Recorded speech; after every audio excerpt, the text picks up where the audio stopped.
Saúde a igreja com a graça e com a paz do Senhor Jesus Cristo, amém? Amém. Bom dia.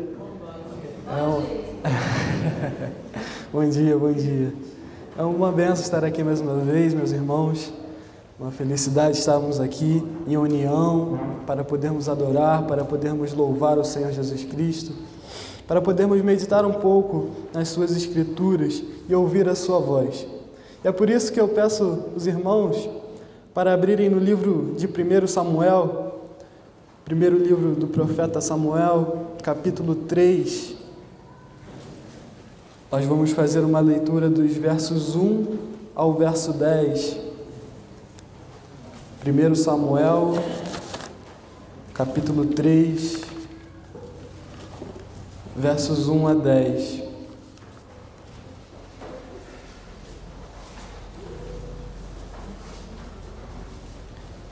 E a palavra do Senhor está escrita assim: O jovem Samuel servia ao Senhor perante Eli. Naqueles dias, a palavra do Senhor era muito rara. As visões não eram frequentes. Certo dia, estando deitado no lugar costumado o sacerdote Eli, cujos olhos já começavam a escurecer-se a ponto de não ver, e tendo-se deitado também Samuel no templo do Senhor em que estava a arca, antes que a lâmpada do Senhor se apagasse, o Senhor chamou o menino: Samuel, Samuel. Este respondeu: Eis-me aqui. Correu a Eli e disse: Eis-me aqui, pois tu me chamaste. Mas ele disse: Não te chamei, torna-te a deitar. Ele se foi e se deitou. Tornou o Senhor a chamar Samuel: Samuel. Este se levantou, foi a Eli e disse: Eis-me aqui, pois tu me chamaste. Mas ele disse: Não te chamei, meu filho, torna a deitar-te. Porém Samuel ainda não conhecia o Senhor, e ainda não lhe tinha sido manifestada a palavra do Senhor. O Senhor, pois, tornou a chamar Samuel terceira vez. E ele se levantou e foi a Eli e disse: Eis-me aqui, pois tu me chamaste. Então entendeu Eli que era o Senhor que chamava o jovem. Por isso ele disse a Samuel: Vai deitar-te. Se alguém te chamar, dirás: Fala, Senhor, porque o teu servo ouve. E foi Samuel para o seu lugar e se deitou. Então veio o Senhor e ali esteve, e chamou como das outras vezes: Samuel, Samuel. Este respondeu: Fala, porque o teu servo ouve. Amém? Vamos orar mais uma vez? Senhor Deus eterno Pai, muito obrigado, Senhor, por este culto. Muito obrigado, Senhor, graças te damos, Pai, pela oportunidade de estarmos em Tua casa mais um dia. Pela oportunidade que o Senhor nos concede de sairmos da cama, de levantarmos, de caminharmos e virmos até a Tua casa para ouvir a Tua voz, e louvar o Teu santo nome. Ó Deus, a palavra foi lida. Fala conosco aos nossos corações. Fala, Senhor, que nós possamos ouvir a Tua voz e sair daqui cheios da Tua presença. É isso que eu te peço, Senhor, e já te agradeço. Em nome do Teu Filho Jesus Cristo. Amém e amém. Aleluia. Queridos, existem algumas pesquisas que indicam que os bebês, os recém-nascidos, como o Hugo, que está ali nos braços de Israel, conseguem distinguir a voz dos seus familiares mais próximos, dos pais, das mães, entre aproximadamente 2 meses a 4 meses depois de nascidos. Aos 6 meses, eles já reagem e sabem distinguir quem eles conhecem, quem eles já viram, quem eles têm algum contato e quem não tem, quem eles nunca viram. Além disso, as pessoas podem reconhecer uma voz familiar, uma voz que elas têm contato, de alguém que elas conhecem, até mesmo entre muitas vozes diferentes.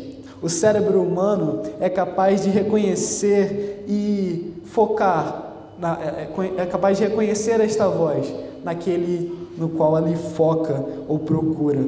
O exemplo disso é um filho perdido em meio a uma festa com várias pessoas e então esse filho perdido começa a procurar o seu pai, começa a procurar a sua mãe. Então, de repente, ele ouve a voz de sua mãe chamando ele, e ele sabe exatamente para onde a sua mãe está, onde a sua mãe está sentada, então corre até ela. Ele sabe encontrá-la. Dessa maneira, podemos ver que as pessoas podem e conseguem identificar, reconhecer quando alguém que elas conhecem fala com elas, o simples fato de ouvir a voz desta pessoa. Mas e quando não se conhece uma pessoa? E quando não se sabe nem ao menos o que ela está falando ou sobre o que ela está falando? Quando nunca se ouviu tal pessoa falar? É exatamente nesse cenário que o texto que nós lemos se encontra. Nós estamos no final do período dos juízes, por volta do século XI a.C. Este foi um período muito conturbado na história de Israel. Assim, o povo se via sem uma liderança constituída plenamente. O povo se via perdido e o Senhor então levantava juízes que julgavam o povo por certo período, e quando esse juiz morria, o povo se desviava novamente. O povo era entregue a uma idolatria, uma falsa idolatria, pecado, iniquidade sexual, entre outras coisas. E o Senhor desviava do povo o seu olhar, tirava de cima do povo a sua bênção, a sua mão, e punia eles virando as costas para o seu povo. E assim os inimigos de Israel os devastavam e os destruíam, levando-os à escravidão. E então, em meio a este forte julgamento que vinha do meio dos inimigos do povo ao seu redor, os israelitas iam até o Senhor, se dobravam, clamavam, se arrependiam dos seus pecados, que o Senhor então respondia com misericórdia, como ele sempre fazia. E então levantava mais um juiz que julgava Israel, libertava Israel, e então julgava Israel por certo período até o ciclo se repetir mais uma vez. É neste contexto, irmãos, que surge a família de Eucana, no primeiro capítulo de Samuel. A família de Eucana era composta por Eucana, suas duas esposas, uma estéril e uma fértil. E a esposa estéril clamava ao Senhor que ela pudesse conceber um filho. Essa esposa de Eucana era chamada Ana. E Ana chora e se derrama diante do seu Deus, diante do tabernáculo de Deus, onde estava o sacerdote Eli, onde nos é apresentado o sacerdote Eli. E Deus ouve a oração de Ana, o clamor de Ana, a angústia do coração de Ana, e lhe dá um filho. E este filho é o profeta Samuel, o futuro profeta Samuel. E Samuel, desde pequeno, foi concebido para ser entregue e servir ao Senhor perante o sacerdote Eli. E quando ele foi desmamado da sua mãe, ele foi entregue ao sacerdote Eli para crescer no meio do tabernáculo do Senhor. Ele servia o sacerdote. E Eli era responsável por administrar o templo, administrar o tabernáculo do Senhor com os seus filhos, que, diferentes do exemplo do pequeno menino de Samuel, que crescia aos pés de Eli, eram rebeldes e nada bons. A Bíblia fala que eles eram filhos de Belial, filhos que não se importavam com a santidade do Senhor ou com o serviço de Deus no meio do tabernáculo. Portanto, o Senhor repreende o sacerdote Eli por não repreender os seus filhos. E lhe fala que o sacerdócio, o magistrado, o juiz, o ser juiz de Israel vai ser passado a outra família, a outra pessoa. E a própria família de Eli seria julgada. E é assim que nós chegamos a este texto no capítulo 3 de 1 Samuel, onde o primeiro verso declara que Samuel ainda não tinha crescido plenamente, ele ainda não era um adulto, ele ainda não era um jovem, mas ele era uma criança, ele era um menino que servia o sacerdote Eli até aquele momento. Um grande contraste para com os filhos de Eli. Além disso, nada indicava que o Senhor estava para dar início a uma nova era de revelações, a uma nova era de profetizado em Israel, a um novo profeta. Evidentemente, sabia-se que houvera tempos no qual o Senhor estava falando mais com o seu povo, que houvera tempos no qual o Senhor levantou um profeta em meio do povo, à semelhança de Moisés, Josué, ou então outros juízes, que o Senhor falava diretamente com o povo. O Senhor tinha uma resposta exatamente para os clamores do povo. Até aquele momento, Samuel não tinha tido a oportunidade de receber e experimentar um oráculo, uma visão, uma resposta do próprio Deus. Além disso, as visões estavam sendo retidas pelo próprio Deus como um sinal de punição em meio ao povo de Israel. Porque lembramos que naquele período não existia livros que pudessem ser acessados a qualquer momento, muito menos a internet de hoje em dia, que em qualquer celular, qualquer smartphone, nós conseguimos acessar qualquer passagem da Escritura no seu original ou em qualquer outra língua no qual ela foi traduzida. O povo não tinha um contato direto com o seu Deus, não tinha um profeta que falava por Deus diretamente e não tinha também um contato com as próprias Escrituras que estavam sendo escritas e já tinham sido escritas até aquele momento, os 5 livros de Moisés, por exemplo. Eles estavam cegos, o povo estava surdo porque o Senhor tinha tirado esta revelação deles. O Senhor estava punindo Israel por causa do seu pecado, por causa da sua iniquidade. Eles estavam cegos e surdos. E é nesse contexto, irmãos, que surge este primeiro verso e surge a história do menino Samuel, e assim o Senhor chamou o menino, como diz o verso 4. O Senhor se faz ouvir audivelmente aos ouvidos de Samuel pela primeira vez. E logo que Samuel ouviu esta voz, ele prontamente respondeu ao Senhor. Ele se levanta e corre até o quarto do sacerdote Eli, porque ele estava entendendo que era o sacerdote, o próprio líder, o próprio pai dele, provavelmente que ele considerava Eli como um próprio pai, porque ele estava criando Samuel, estava o chamando. Samuel estava pronto a servir o sacerdote Eli a qualquer momento. Não importa se era de madrugada, enquanto as lâmpadas do tabernáculo ainda estavam acesas. Não importa se ele estava no seu quarto, deitado, dormindo. Se ele ouvisse a voz de Eli lhe chamando, ele se levantava e ele ia. Sua autodisciplina fica bem clara pelo simples fato que ele não se levanta apenas uma vez ou 2 vezes. Ele se levanta 3 vezes e corre até o sacerdote Eli para ouvir o que ele tinha para falar, para ouvir o que o seu mestre lhe iria falar, lhe iria mandar. Sua obediência, cheia de disposição, era um atributo sim necessário para receber a palavra de Deus, para receber o oráculo de Deus.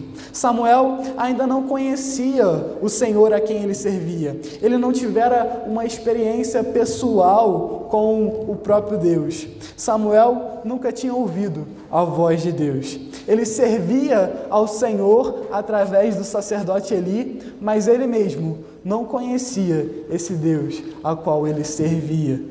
E o ciclo de se deitar, ouvir a voz de Deus e ir até o sacerdote Eli se repete 3 vezes. Somente na 3ª vez, isso eu creio que demonstra como o povo e o próprio líder espiritual do povo, os líderes de Israel, estavam cegos e surdos perante o que o Senhor estava fazendo.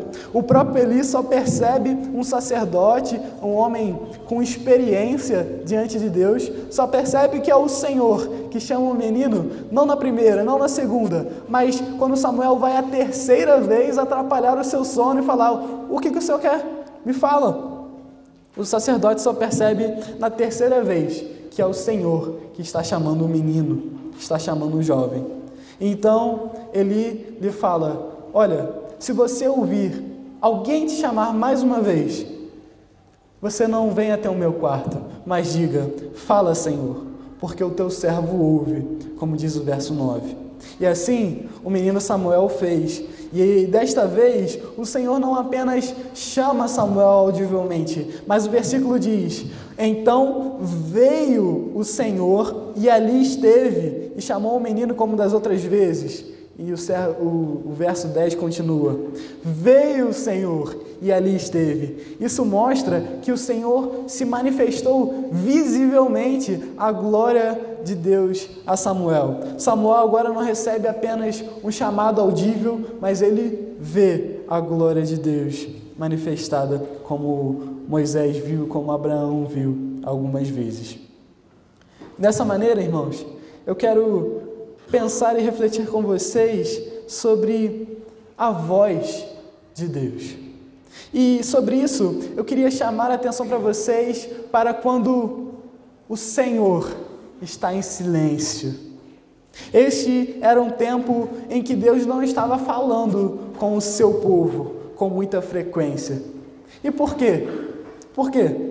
Os líderes espirituais do povo de Israel eram corruptos. O povo de Deus não obedecia à lei do Deus no qual eles serviam.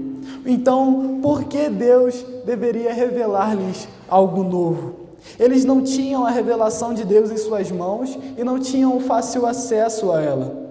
E não havia profetas estabelecidos em meio ao povo a quem eles pudessem recorrer para o conselho ou para quem pudesse esperar uma revelação direta da orientação divina. Ou seja, Deus não estava falando ao povo e nem mesmo através do povo para o mundo ou para o próprio povo. A impiedade e a lascívia, ou seja, o pecado de Israel e dos líderes de Israel, estavam se espalhando como um câncer perante o povo. Porque é exatamente isso que o pecado faz. Ele corrói cada parte do ser humano e ele se espalha como um câncer maligno. E sem dúvida, ele estava corrompendo toda a nação, desde os maiores, desde os líderes mais experientes da nação, aqueles nos quais deveríamos esperar uma maturidade, um entendimento, uma inteligência e discernimento espiritual, como o próprio sacerdote Eli, até mais os mais jovens, até mais os mais moços de Israel, como os filhos do próprio sacerdote. Eles tinham provocado a Deus, que como um sinal do seu desprazer, tinha retirado o espírito da profecia ao povo. O povo de Israel estava cego, o povo de Israel estava surdo, assim como os seus líderes também. Deus estava em silêncio. Diante disso, eu queria fazer algumas perguntas para que nós pudéssemos pensar e refletir nesta noite, nesta manhã. Já estou vendo a noite já. Já estou aqui, já é a noite já.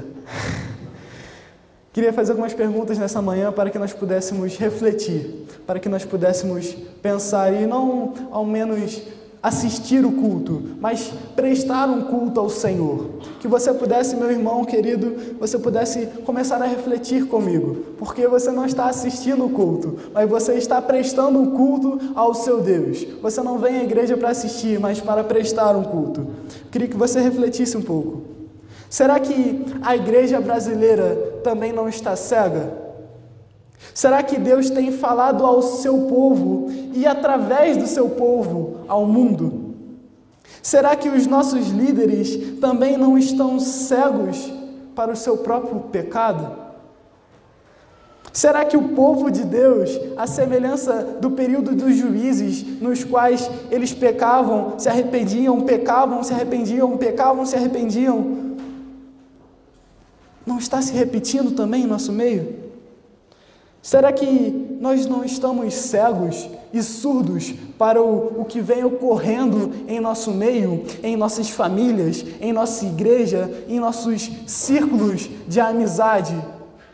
Será que este tato espiritual também não está em falta em nosso meio? Será, irmãos, que nós estamos cegos para o nosso pecado que vem nos separado do nosso Deus.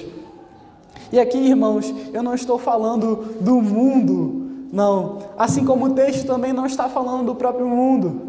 O texto não está citando os jebuseus, os filisteus, os egípcios, os assírios. Não, o texto não está citando nenhum desses povos que circundavam ali a terra de Israel. Mas o texto está falando que o povo de Deus, aquele que se chamava pelo nome de Deus, aqueles que eram filhos de Abraão, filhos de Isaac, filhos de Israel, descendentes das 12 tribos da aliança com o seu Deus, estavam em um estado corrupto, estavam mortos em seus delitos e pecados, e muitas das vezes precisavam até nascer de novo, mesmo sendo de Israel.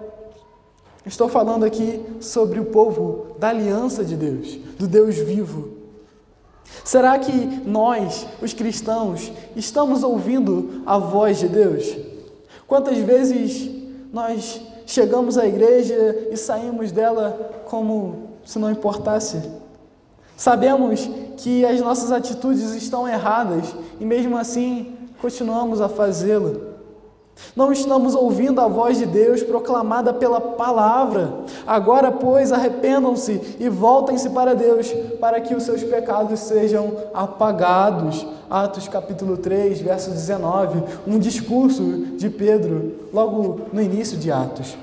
Pois afinal, foram as suas maldades que os separaram de Deus. Por causa dos seus pecados, ele se afastou e já não os ouvirá. Suas mãos estão manchadas de sangue, seus dedos imundos de pecado. Seus lábios cheios de mentira, cheios de engano e dolo, e sua boca transborda a corrupção, como diz o profeta Isaías, no capítulo 59, versículos 2 e 3. Irmãos, quantos de nós precisam se arrepender verdadeiramente nesta manhã?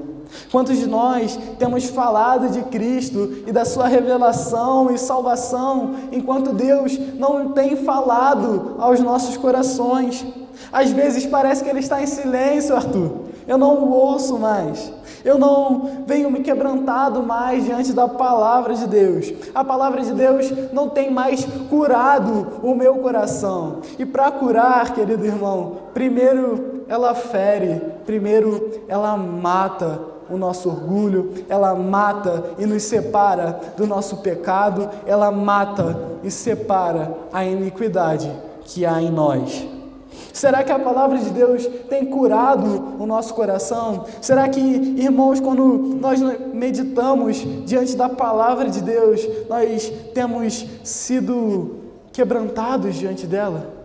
Quantos de nós, ao ouvir o chamado de Deus pela primeira vez e ouvir ao nosso coração, se quebrantávamos diante dele? Tínhamos sede do Deus vivo, tínhamos sede de oração, tínhamos sede de estarmos em comunhão, tínhamos sede e fome de proclamar este evangelho que uma vez nos alcançou e nos curou, nos transformou.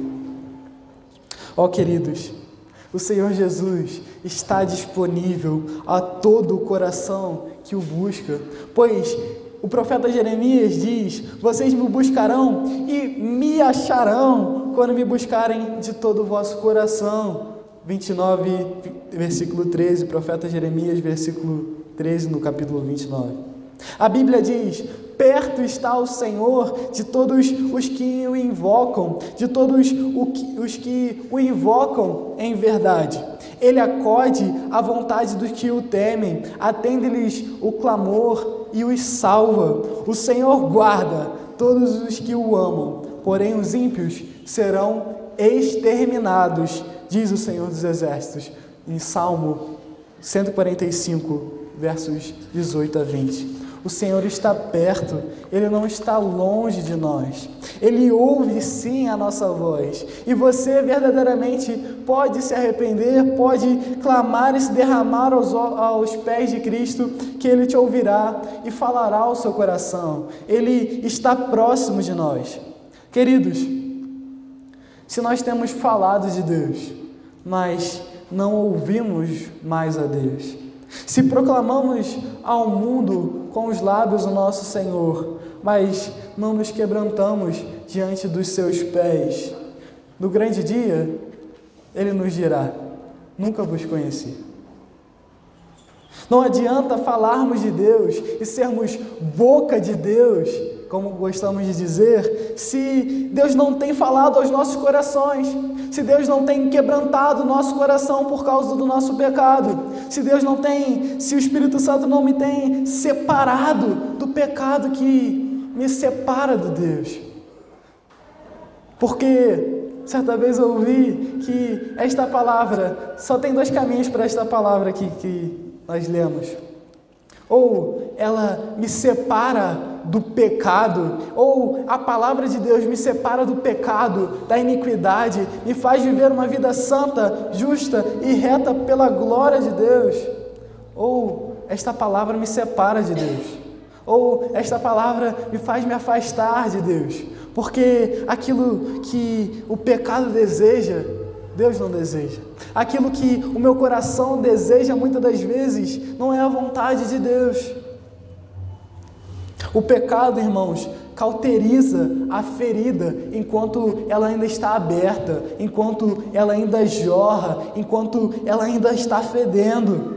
E aí você segue a sua vida com um braço decepado ou então uma espada em meio ao seu corpo, sem perceber que ela está ali. Porque o pecado, quanto mais você pratica ele, quanto mais você se afunda nele, menos importa o que você está fazendo. Mais imundo e mais morto os seus nervos espirituais vão estar para esse sentido de pecado. O Evangelho não tem mais nos transformado, nos quebrado, irmãos. Quantos de nós, quando o Evangelho nos quebrou, há quanto tempo nós choramos na presença de Deus por causa do nosso pecado? Queridos, quanto mais mergulharmos no pecado e mais sujo dele estivermos, menor será a repulsa por ele. Menor será a busca pelo arrependimento genuíno. Menor será o quebrantamento aos pés do Senhor Jesus para que Ele nos lave e nos purifique. Pode ser por isso, irmãos, que Deus está em silêncio. Pode ser por isso, irmãos, que nós não temos mais ouvido a voz de Deus aos nossos corações. Pode ser por isso, querido irmão, querida irmã, que você não se quebranta mais diante de Deus. Pode ser por isso que quando o pregador, quando o pastor prega aqui a palavra de Deus, não importa para você. Entra por aqui e sai por aqui, e você sai pela igreja como se não tivesse vivido a igreja de Deus. Pode ser pelo pecado que tem habitado em meio ao povo de Israel, o povo da aliança de Deus. O Senhor, meu irmão, não coaduna com o pecado. Ele nem ao menos pode olhar para o mal, como diz o profeta Abacuque no capítulo 1, verso 3. Arrependam-se, diz o Senhor, e Ele vos acolherá em seus braços de amor. Entretanto, irmãos, por mais que aparentemente o Senhor esteja em silêncio, a voz de Deus ainda ressoa, Ele ainda fala. E queridos, quando Deus fala, vidas se transformam. Atenta comigo o verso 4. O Senhor chamou o menino: Samuel, Samuel, e este respondeu: eis-me aqui. As visões não eram frequentes. Em resposta ao pecado do povo de Israel, o pecado que, como eu disse, estava habitando desde os líderes espirituais até os membros comuns da aliança, o pecado havia afastado o Senhor deles. O Senhor havia silenciado a sua voz.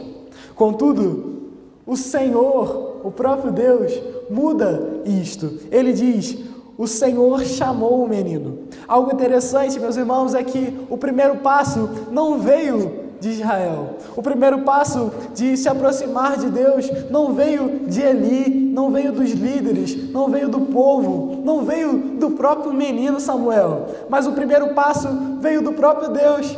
O Senhor chamou o menino, diz a Bíblia. E quando o Senhor chamou o jovem Samuel, a partir desse dia, a partir deste instante, a vida de Samuel foi transformada. A vida de Samuel foi mudada para a glória de Deus. A partir deste instante, Samuel se torna um profeta do Deus vivo. A vida de Samuel foi transformada para a glória de Deus. Quando Deus falou, tudo mudou. Irmãos, é exatamente isso que Deus faz conosco. Ele nos chama, Ele toma o primeiro passo, ou melhor, Ele toma o primeiro e o último passo, Ele toma todos os passos. Todos nós éramos escravos do pecado, todos nós éramos destinados pelas nossas próprias atitudes, pelo pecado que habita em nosso coração, ao inferno, às garras de Satanás. O Satanás estava sob o controle de nossas vidas. Nós estávamos mortos e todos aqueles que não se rendem ao Senhor Jesus estão mortos nos seus delitos e pecados, destinados ao lago de fogo e enxofre. Não havia, irmãos, nada em nós mesmos e não há nada naqueles que não se rendem em Cristo Jesus para que Deus possa agir em nosso favor. Não há nada em nós, não há nada em nós mesmos. Deus tomou o primeiro passo. Ele entregou o seu Filho à morte e morte de cruz em nosso lugar. Foi Ele que fez isso, para que por meio da cruz Ele pudesse nos salvar. E eu creio, irmãos, que tal ato de amor possa ser explicado com este simples, porém profundo verso, que eu creio que está no coração de todos nós. Porque Deus amou o mundo de tal maneira que deu o seu Filho unigênito para aquele que todo o que crê nele não pereça, mas tenha a vida eterna. João, capítulo 3, verso 16.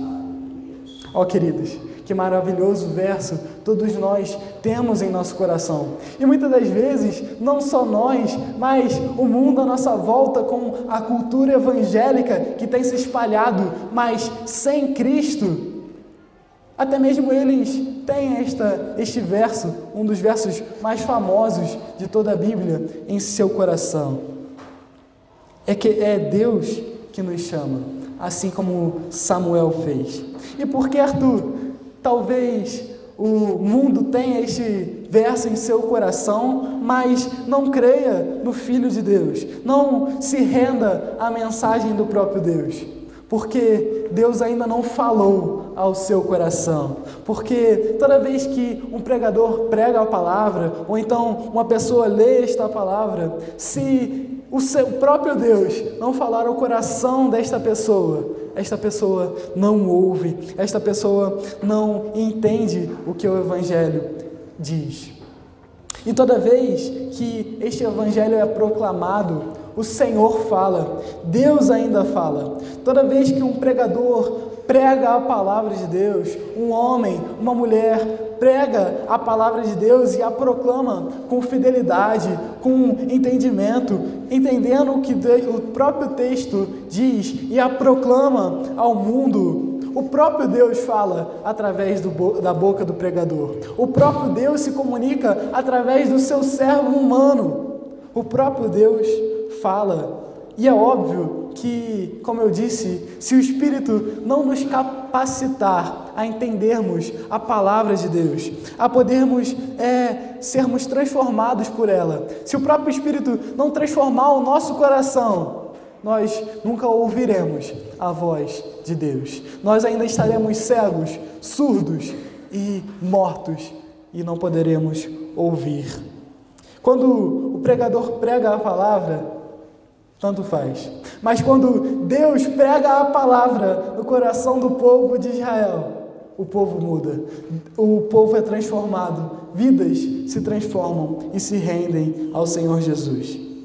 Quando o próprio Espírito comunica ao nosso espírito que somos filhos de Deus. Certa vez eu ouvi de um pregador que quando, naquela passagem no qual Jesus chama Lázaro para fora, morto há 4 dias, o próprio Deus, o próprio Senhor Jesus especifica que é Lázaro que deve sair para fora. Ele não diz, vós que estáis aí, venham para fora, não. Ele diz, Lázaro, venha para fora. E por que ele está especificando que é Lázaro que vem para fora? Porque se ele falasse, venham para fora, todos os mortos que estavam no cemitério haveriam de se ressuscitar e ir para fora. O Senhor Jesus sabe o nome das suas ovelhas. O Senhor Jesus sabe aqueles dos quais são do seu rebanho. E Ele fala especificamente ao coração do seu rebanho. Ele não fala a bodes, Ele não fala a lobos, Ele não fala a cabritos. Não, o Senhor Jesus fala às ovelhas, pois é as ovelhas que ouvem a voz do próprio Deus e seguem o Senhor Jesus Cristo. As minhas ovelhas ouvem a minha voz e me seguem. Elas me ouvem, elas me conhecem. E quando o Senhor Jesus fala ao coração de uma pessoa, essa pessoa escuta. Quando o Senhor Jesus fala ao coração dessa pessoa e ela entende que o Senhor Jesus ressuscitou dos mortos, ela ouve e se entrega a Ele com todo o coração. As minhas ovelhas ouvem a minha voz. Eu as conheço e elas me seguem. João capítulo 10, verso 27. Todos os homens, irmãos, todos os homens e todas as mulheres irão inegavelmente resistir ao Evangelho, irão resistir à palavra de Deus. Contudo, elas não resistem quando Deus fala ao seu coração. O chamado de Deus é irresistível quando o próprio Deus fala ao coração de uma pessoa. E então, quebra o coração dela e lhe dá um coração de carne, um coração que pode ouvir ao Evangelho, ao chamado de Deus. E isso eu posso dizer com toda certeza e por experiência própria, porque o meu sangue é presbiteriano de nascença, né? O meu sangue corre sangue verde em minhas veias, assim, de tanto que sou presbiteriano. Nasci nessa igreja e todos me conhecem desde pequeno. Já ouvi o pastor Roberto pregar várias vezes, já ouvi o pastor Washington pregar várias vezes, mas foi só quando o próprio Deus comunicou a sua palavra ao meu coração que eu pude ouvir, que eu pude entender, que eu pude crer no Senhor Jesus com todas as minhas forças. E a partir daquele momento no qual o Senhor falou comigo, ao meu coração, e eu tive a plena certeza que era o próprio Deus que estava se comunicando comigo, que eu me rendi a Ele, que a minha vida foi transformada, assim como o profeta Samuel foi transformado. Quando o Senhor chamou o menino se transformou num profeta do Deus vivo, um profeta de Deus.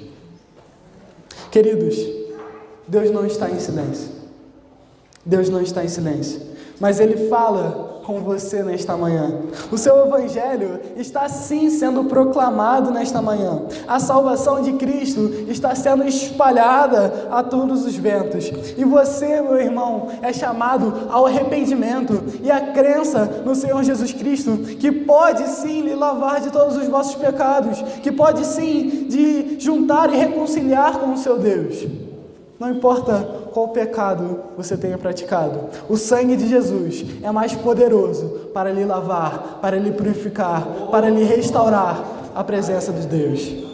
O sangue de Cristo é mais poderoso. Você pode sim, meu irmão, viver uma vida para a glória de Deus. Você pode sim viver uma vida de santidade.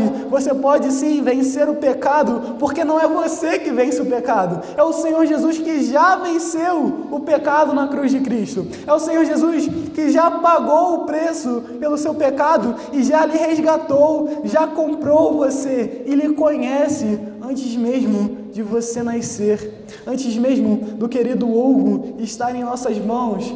Deus já tinha escrito o seu nome nas palmas dele. Ele já lhe conhecia e ele já pagou o preço por nós. Ele já nos comprou. É o sangue de Jesus Cristo que nos lava de toda iniquidade, de todo ódio, de todo rancor e amargura que há em nosso coração, de todo orgulho e idolatria que há em nosso coração, pois, como Calvino diz, o nosso coração é uma fábrica de ídolos. Nosso coração é uma fábrica de ídolos. Sim, irmãos, Deus ainda olha para nós. Sim, irmãos, Deus ainda ouve a nossa oração. Você pode sim clamar a Ele e através da cruz de Cristo. Sim, Deus não está em silêncio, mas Ele fala conosco através da sua palavra e do seu Espírito. E Ele diz, lá no profeta Joel, capítulo 2, versos 12 a 13, voltem para mim de todo o coração, venham a mim com jejum, com choro e lamento, não rasguem as roupas em sinal de tristeza, mas rasguem o coração. Voltem para o Senhor seu Deus, pois Ele é misericordioso, Ele é compassivo, Ele é lento para se irar e cheio de amor para dar. Voltem-se para Cristo e Ele há de vos lavar, e Ele há de vos purificar para a sua glória. Sim, irmãos, nós podemos afirmar com toda certeza e a plenos pulmões lá fora que o nosso Deus não está em silêncio. Sim, nós podemos afirmar que Ele fala e ainda fala ao coração da sua igreja através da sua palavra, toda vez que ela é proclamada. E não só através dela, mas o Senhor ainda fala através da criação. Ele fala através da beleza e da ordem do universo criado, pois a Bíblia declara: os céus proclamam a glória de Deus e o firmamento anuncia as obras das suas mãos. Salmo 19, versículo 1.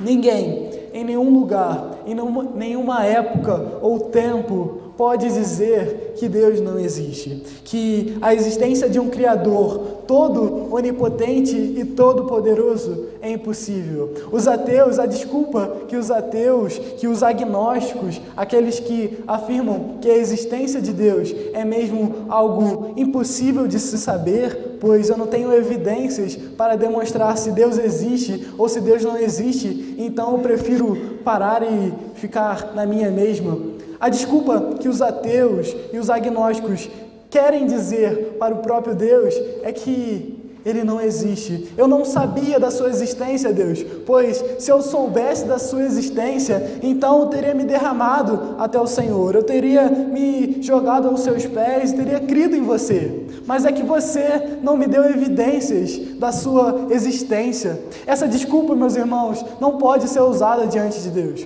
O apóstolo Paulo, em Romanos capítulo 1, se vocês quiserem me acompanhar, Romanos capítulo 1, verso 18 a 22, na tradução NVT diz assim: assim, Deus mostra do céu a sua ira contra todos os pecadores, todos os que são pecadores e perversos, que por sua maldade impedem que a verdade seja conhecida, sabem a verdade a respeito de Deus, pois Ele a tornou evidente em meio ao mundo.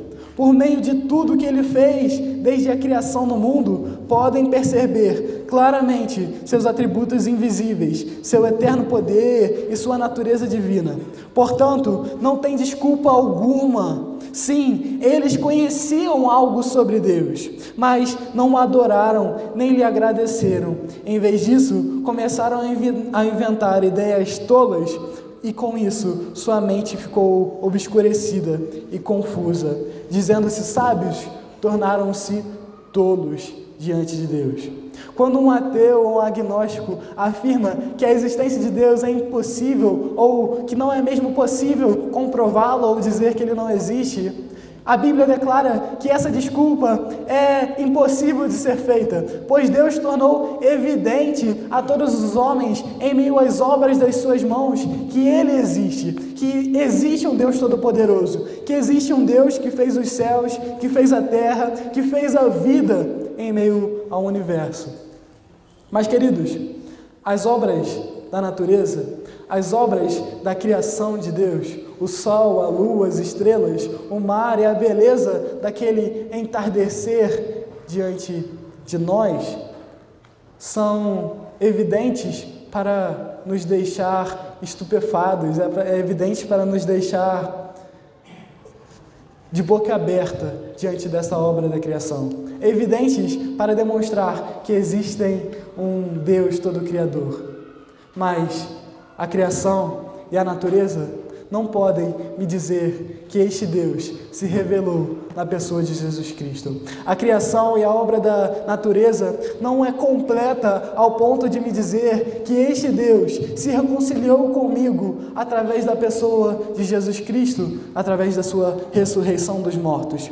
Sim, Deus fala através da sua criação, ele se revela mais plenamente através da Bíblia, pois é somente nela que nós conhecemos o plano redentivo de Deus, manifestado na cruz do Calvário e na pessoa de Cristo. É nela, na palavra de Deus, na Bíblia, a revelação especial, como nós gostamos de dizer, que Jesus Cristo, o Senhor verdadeiro, é apresentado de maneira fiel e verdadeira.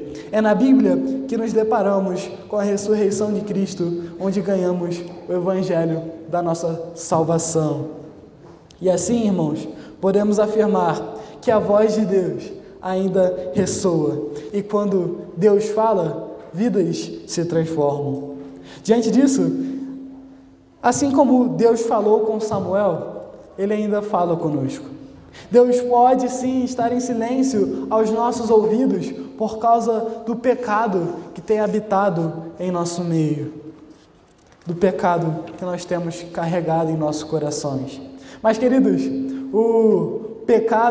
para todo pecado há uma resposta. Para todo pecado, a resposta é Jesus Cristo e o seu sangue na cruz do Calvário. A voz de Deus ainda ecoa em todo o mundo quando o Evangelho é proclamado com fidelidade à palavra de Deus.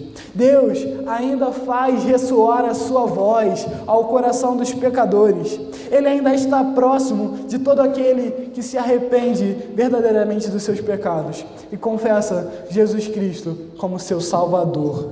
Deus se revela nas obras da sua criação. Ele se revela na natureza e nas obras todas que Ele fez, pois os céus proclamam a sua glória e o firmamento anuncia que eles foram feitos por um Deus. Mas é em meio às páginas deste livro sagrado que nós temos a revelação plena, aquilo que a nossa alma e o nosso espírito, o âmago de nossos corações anseia por toda a eternidade, a reconciliação com o nosso Deus. E isso só é feito através do Senhor Jesus Cristo, revelado nesta palavra.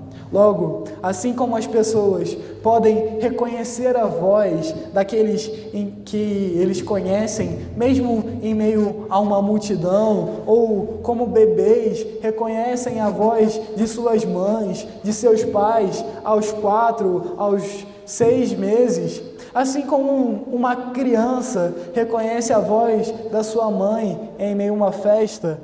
Alô, glória a Deus, voltou. A conclusão, cara.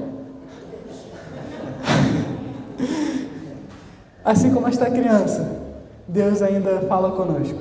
Assim como estas pessoas, Deus ainda está próximo de todos nós.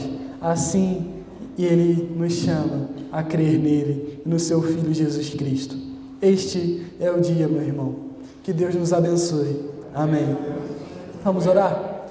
Senhor Deus, eterno Pai, muito obrigado por Tua palavra. Muito obrigado, Senhor, porque o Senhor é bom, porque o Senhor é misericordioso para conosco. Muito obrigado, Deus, porque a Tua misericórdia se renova sobre nós a cada manhã, Deus. Ó Deus, muito obrigado por Teu Filho Jesus Cristo, que se entregou em nosso lugar. Muito obrigado, Deus, porque o Senhor ainda fala aos nossos corações. O Senhor não está em silêncio. Nós podemos ouvir a Sua voz e nós podemos crer em Ti, querido Deus. Ó Pai, em nome de Jesus, abençoa a nossa volta para casa. Abençoa as nossas famílias, que elas possam ser cheias, Pai, do Teu Espírito Santo e da Tua palavra. Ó Deus, cria em nossos corações, Pai, o desejo e a vontade, a fome e a sede, Deus, de estar em Tua presença, de se derramar aos Teus pés. Pai, quebranta o nosso coração por Tua palavra. Faz-nos, Pai, viver uma vida para a Tua glória, viver uma vida santa. Ó Pai, tudo aquilo que vem nos separado de Ti, Deus, todo pecado, toda iniquidade que vem te entristecido, todo pecado, toda iniquidade, tudo que vem nos separado de Ti, Senhor. Ó Pai, separa de nós através do Teu sangue, em nome de Jesus, Cristo Jesus. Eu venho te pedir por isso. Abençoa esta igreja com a Tua graça e com a Tua presença, Jesus. É isso que eu te peço, Pai, para que o Teu nome seja proclamado a todos os cantos desta terra. Em nome de Jesus Cristo, esta é a nossa oração. Amém e amém. Aleluia. Amém.